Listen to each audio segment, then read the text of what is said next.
This is Dallas, Texas. You gotta be kidding me.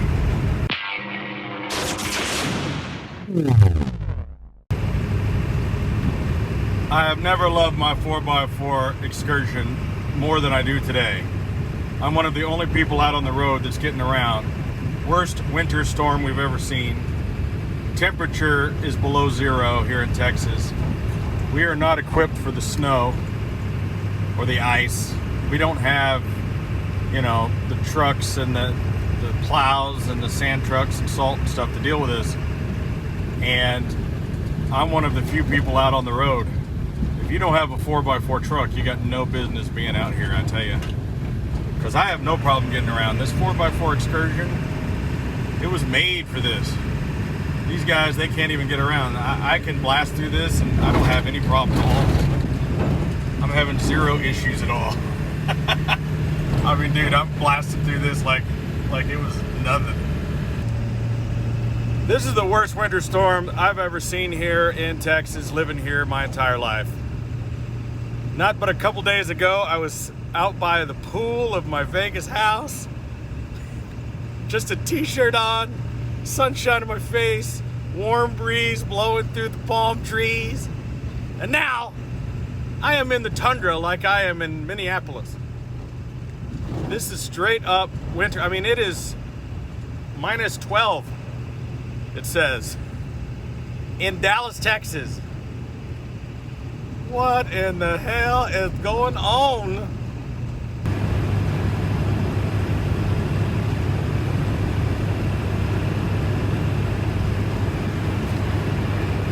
This is crazy. This is like a zombie movie. I'm the only one on this road. I'm on I-45. The entire road is a bridge. It's all bridge, all the way to Dallas. It's all elevated, as you can see. Looks like there's an ambulance up ahead. I probably need to help him. I'm gonna have to tow him out. I am doing great though. No problems whatsoever in this truck. The lesson here is you gotta have, if you have enough money to afford multiple vehicles in your repertoire of collection, you must have an all-wheel drive, four-wheel drive vehicle, a bug-out vehicle if you want to call it that. When I was looking for vehicles for that purpose, I decided on the Ford Excursion simply because there just isn't a lot out there for the money. You know, this vehicle, when it was new in 2003, was almost $50,000. Now, you buy them used 20 years later for $15,000, $20,000. I mean, you can find them for like $5,000, but you're going to be getting the gas version. This thing came in a, I want to say a 5.8 V8, and then you could also get the V10 gas version. And then the original diesel was what I have, is the 7.3 International Harvester.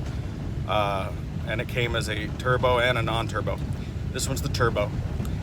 This is the same motor they put in school buses and heavy equipment and things. It's just an unkillable motor. I see these trucks for sale, 500,000-600,000 miles on them all day long, and they still want a lot of money for them. You're gonna have to do certain things to them, you know. You're gonna have to put, you might do a transmission after 500,000 miles. You might do some injectors. You know, you're gonna have to do some shocks and a few other things, and that's all fine. I mean, after, you know, when you've gotten 3, 4, 5 times the life of a truck out of what you would normally get of a gas truck, it's a whole different thing. But when it comes to SUVs, something that's not a pickup, not a dually, that's a 4-wheel drive SUV, there's nothing bigger or better than the Excursion. There just isn't. Well, maybe now. I saw that Chevy is now putting out a diesel Tahoe. I don't know if that is 4-wheel drive. Escalade is now making a diesel. And quite frankly, if Escalade puts out a true diesel with at least a 10,000 pound towing capacity, this 4-wheel drive, I would consider going and getting one, even though they're 100 grand. This truck I bought for $15,000. You'll find a video that I did about it if you go back and look at my other videos.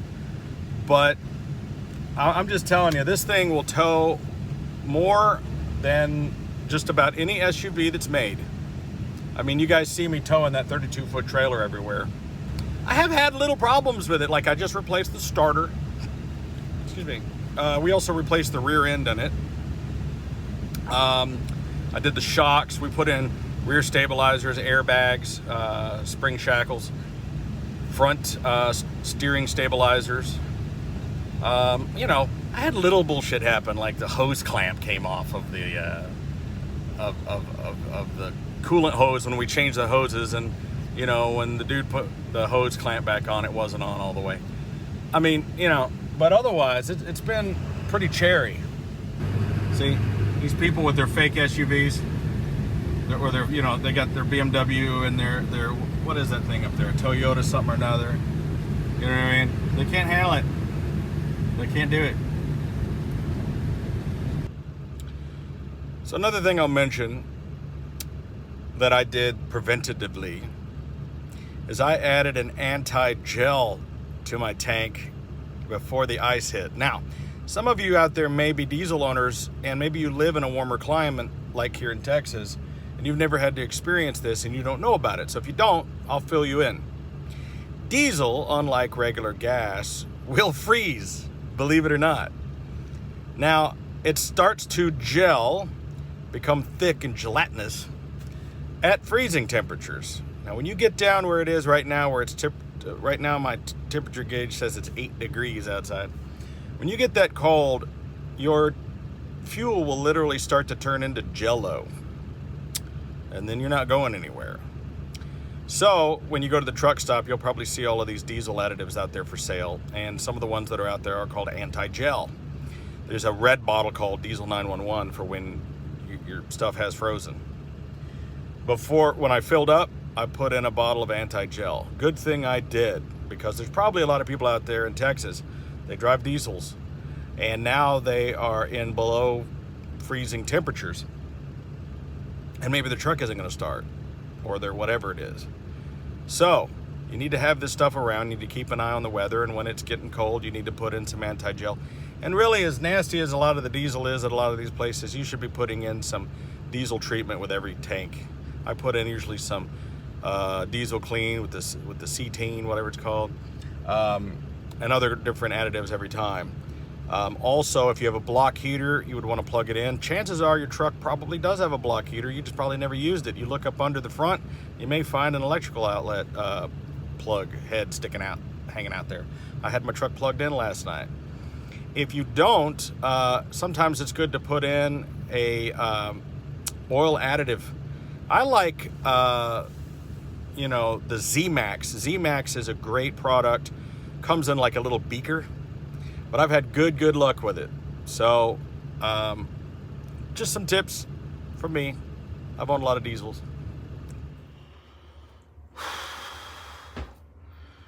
Day 2.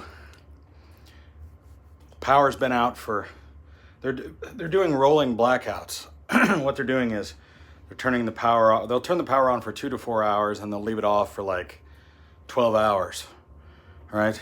They've been doing this all over Texas because, well, solar panels are covered in ice, wind turbines are frozen, so the Green New Deal isn't working very well. So we get a couple hours of power. Well, one of our pipes burst up here in my Elvis room, and it happened to be the hot water pipe that runs up to the bar over there. So it was a hot water copper pipe. My wife called me and told me about it. I had to rush home, turn off the water.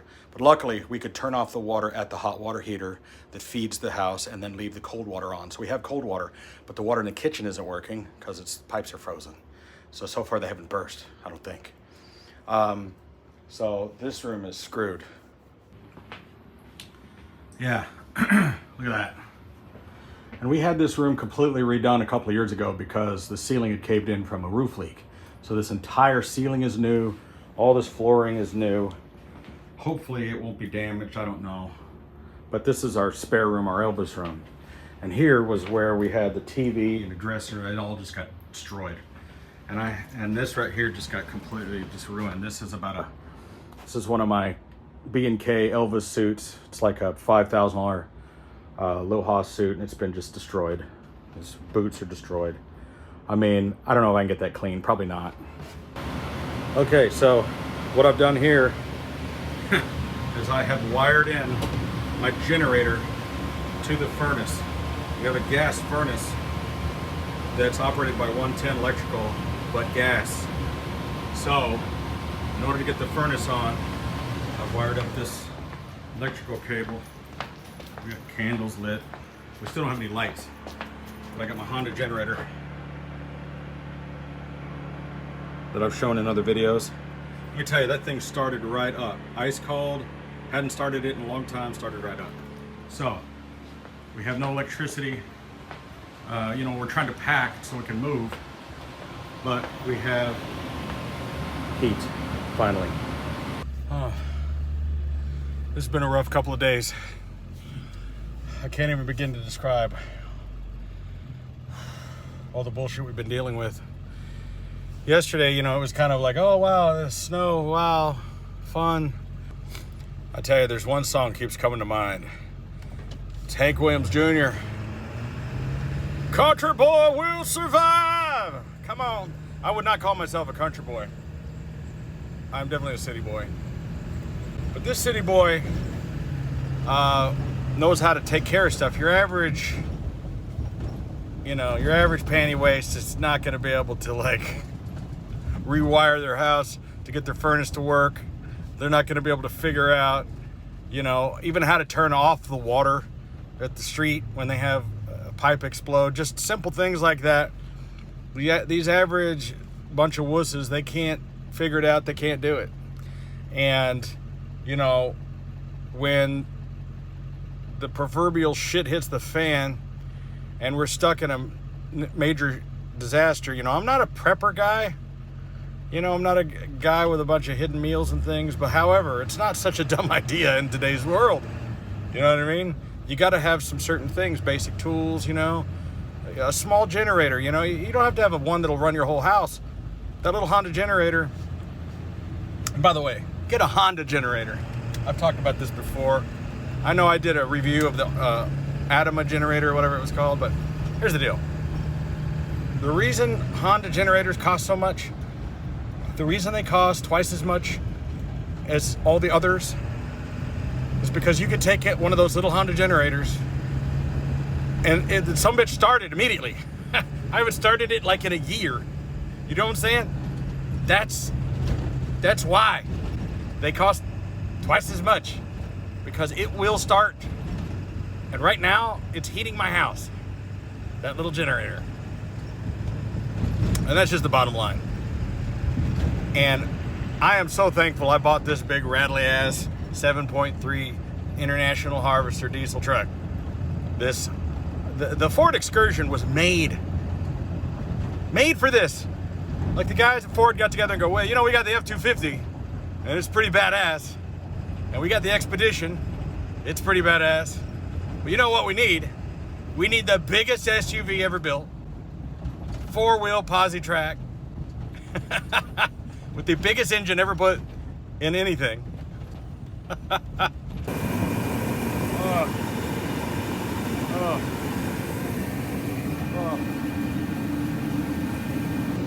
Oh, it's a good thing I'm diabetic, or else that I can't feel my feet because they're frozen. Oh, so cold. Well, I did my one good deed for the day. I wish I could record all the stuff that I've been doing, but when you're in emergency mode doing stuff, you're not thinking about taking pictures, you know. So I just had to tow this guy out of a, you know, stuck situation, and I owed him because when I was in Vegas last week, when I remember a starter went out in the truck, well, you know, I ran out of gas, starter froze, dude pulled me out with a strap to the parking lot, and I tried to give him some money. He goes, no, I won't take your money because I owed somebody a favor, and you were it. So tag, you're it. You now owe somebody a favor. Well, that guy today, just now, he was the guy I owed. He was trying to go up a hill with he had his cool 26 rims. Well, they weren't gonna go through the snow. So I towed his ass out of there like it was nothing. And I said, all right, this is the deal, dude. You owe somebody a pull. You need to get him some gas or whatever. He says, all right. So maybe he comes through with it. All right, we're gonna get back to work. We are working on a DeLorean time machine project that is going to blow your mind. And we've been simultaneously filming that while all this has been going on. So that video will be posted soon, and it's going to be pretty epic. But for now, you get to watch me writhing in pain. I can't wait to get back to Vegas and get to work on the house. There's a guy there right now working on the gate. Yes. So, updates coming soon. All right. Back to work. If 2019 and 2020 didn't kick your ass, here comes 2021, motherfucker!